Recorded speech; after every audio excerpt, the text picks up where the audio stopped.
Shalom, salam sejahtera jemaat yang terkasih dalam nama Tuhan Yesus Kristus. Sebelum kita mendengarkan renungan harian HKBP Sutoyo hari ini, mari kita berdoa. Damai sejahtera Allah yang melampaui segala akal, kiranya menerangi hati dan pikiran kamu sekalian di dalam nama Tuhan Yesus Kristus. Amin.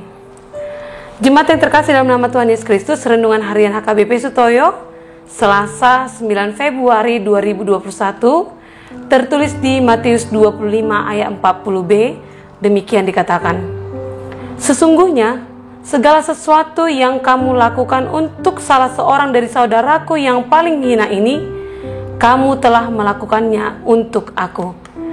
Di dalam bahasa Batak dikatakan, nasa nabinai munatu sedesian anggiku akan namek meton, natuau doi di baik kamu. Demikian firman Tuhan.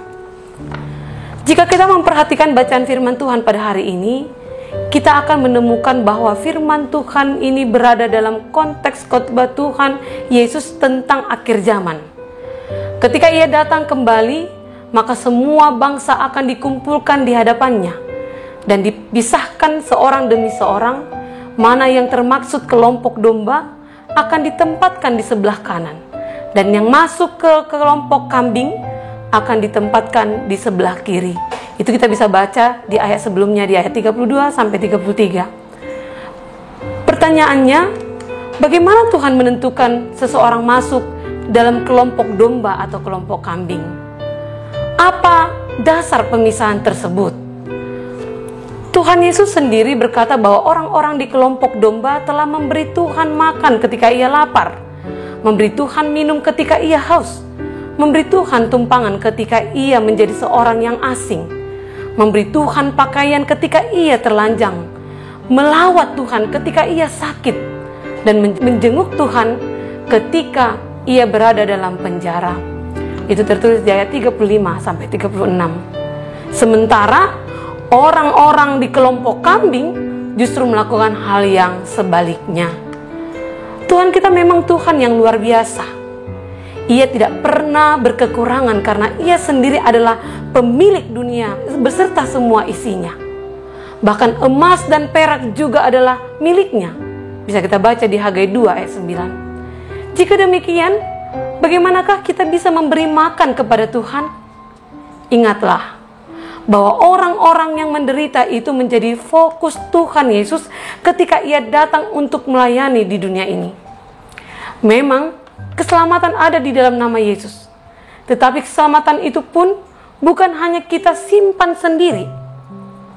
Orang yang telah diselamatkan dan menerima kasih Tuhan justru harus menjadi saluran kasih dan saluran berkat bagi sesamanya. Oleh karena itu dia menyerukan, sesungguhnya segala sesuatu yang kamu lakukan untuk salah seorang dari saudaraku yang paling hina ini, kamu telah melakukannya untuk aku.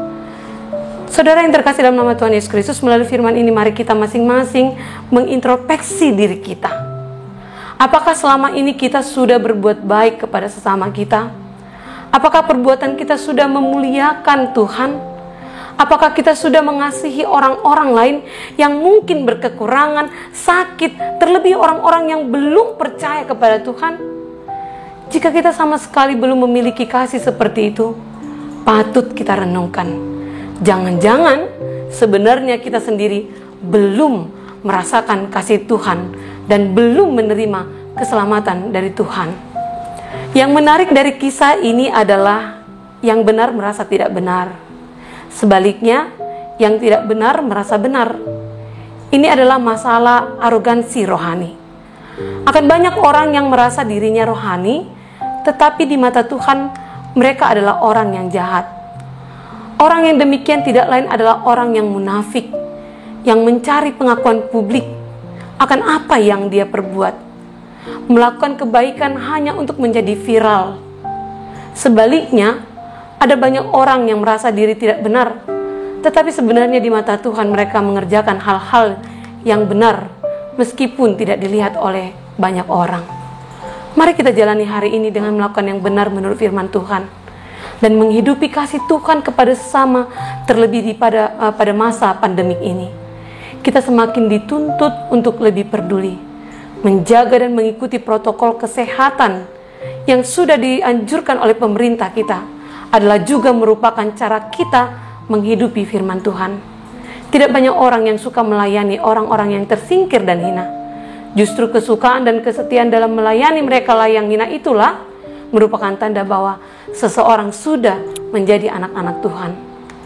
Sama halnya yang pernah dilakukan oleh Tuhan Yesus pada saat dirinya menjadi manusia.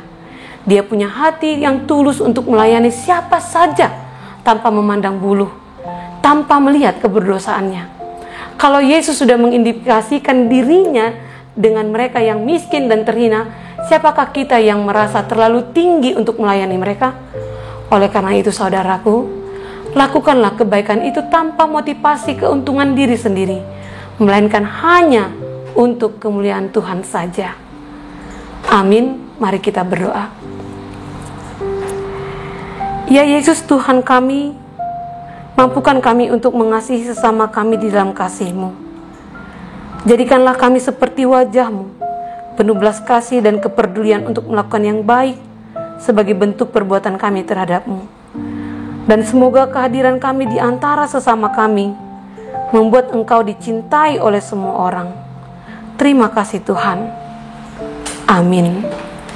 Jemaat yang terkasih, demikianlah firman Tuhan hari ini. Selamat beraktivitas, selamat menjalani, dan selamat berbagi dan peduli dengan sesama. Tuhan Yesus memberkati.